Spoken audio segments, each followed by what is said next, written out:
What's going on, guys? Goat House Productions here. Today we're playing a little bit of the Elder Scrolls Online, doing a little bit of dungeon bosses, and talking a little bit about tanking. Alrighty, so here I have my. Hold on, I can do this. Alright. My level 44 Orc tank going on, Dragon Knight. Yeah, rocking it out like a boss.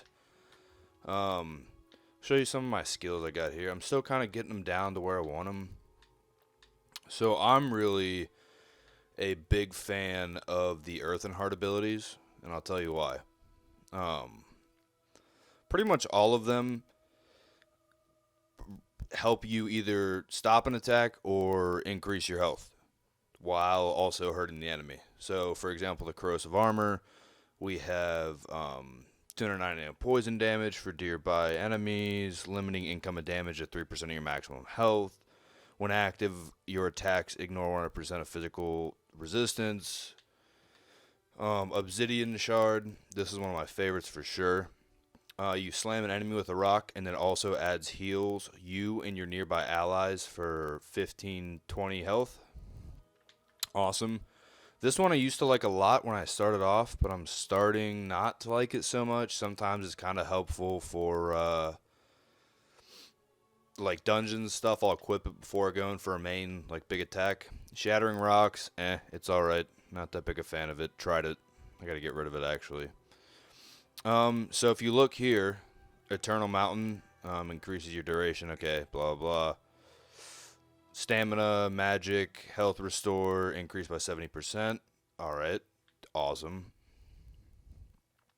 Um, Increased weapon damage, healing hand. So all these things kind of work together to help you either do more damage or restore your stamina and stuff so you can keep healing yourself. The other part of that would be I also really like the Dragon Egg powers, the coagulating blood, just because it heals you for 33% of your missing health. So it's really good for kind of like a quick thing. You get Iron Skin, block more damage, yada yada yada.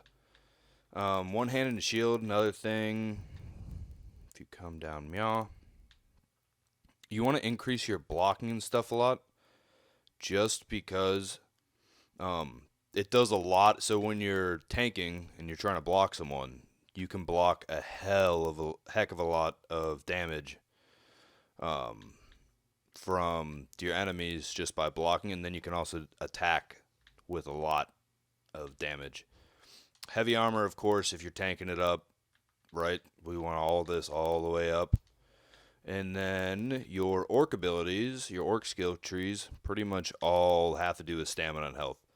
So you definitely, that's why I like orcs for the tanking class, just because everything basically that I have is health based.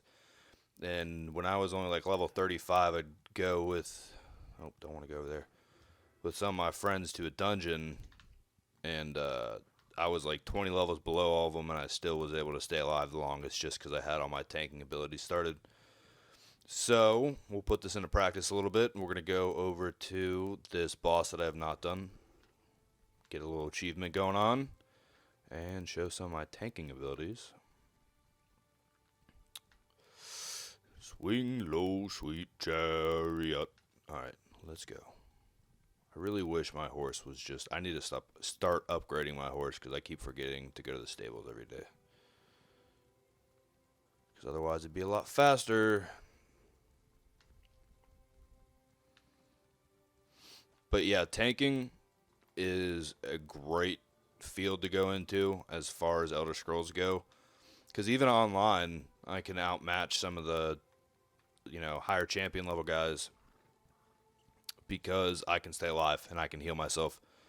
And they'll keep coming at me, but the amount of damage they do versus the amount of damage I can heal is pretty much the same. So even though I'm doing less damage, I'm staying alive, so my health's not going down.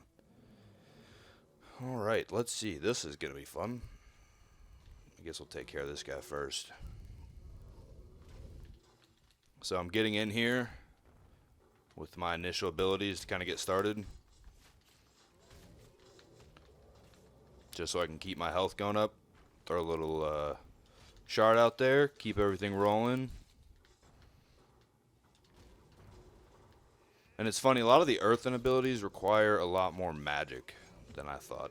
Because I used to be like, oh, if I'm going to be tank, I just want all health and stamina. No, you want a pretty equal balance going on, depending on what most of your abilities are. For me, I think my health and my stamina, or my stamina and my magic are about the same. I think my health's a little bit higher, but I kind of use all of it. And even tanks, yes, believe it or not, tanks can use bows. Alright, who's the boss here? I think we got Thick Pelt and Longstride over here. Alright, so I'm throwing on some of my abilities.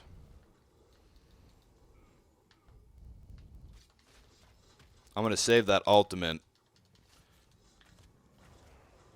a little bit. Nope. And I chose some of the bosses, because out here, most of the regular enemies I can kill fairly easily, but the bosses I'm still a little...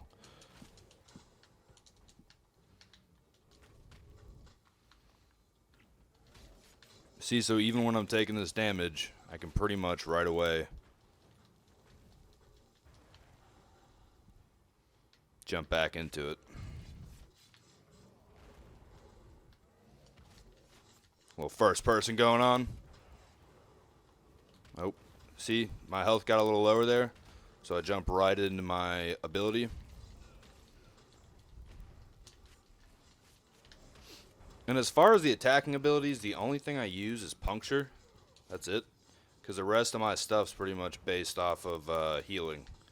So I just use that as my main mode of dealing a little more damage. And the rest of it's pretty much either bashing or...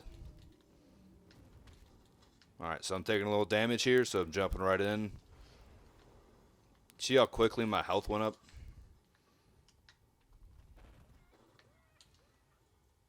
Alrighty, let's see what I got here. Okay, that looks pretty cool. Let's see what we got here. 16, that actually might be more than what I got on. Let's find out. Oh yeah, so we can see here if we go to, would that be character? Yes. These are what all my skills are at. So I got 16 stamina, 18 magic, 21 health. I don't know if I don't think I have a lot of enchantments or anything on right now. But enchantments are definitely helpful, especially if you get like a stamina or a magic regen. Definitely helpful. Oh, alrighty. I'll take it. I don't really like that tassel thing on the back though. What is that about? But, so, things we covered here. You want to have everything so it stacks in your favor. You don't want to just have random abilities that don't really work well together. That's why pretty much everything I have, except for that Intimidation, which I usually only use in dungeons, on the left there. You want everything you have to kind of stack together and work together to make you stronger, to make you more invincible, to make your health go up faster, so you can basically be an impregnable tank. So that way you're taking all the damage while you have either your mages or archers or whatnot doing the damage in the dungeons. Plus, it's also nice when you're playing by yourself, because even when you take a lot of damage, there's usually some way you can get out of it. But alright guys, that's all we got today from Goat House. Hit that like button, hit that subscribe. Hope this was helpful. Please, any questions you got on Elder Scrolls Online, throw them down there in the comments, and I will get to them as soon as possible. Thanks for watching, guys.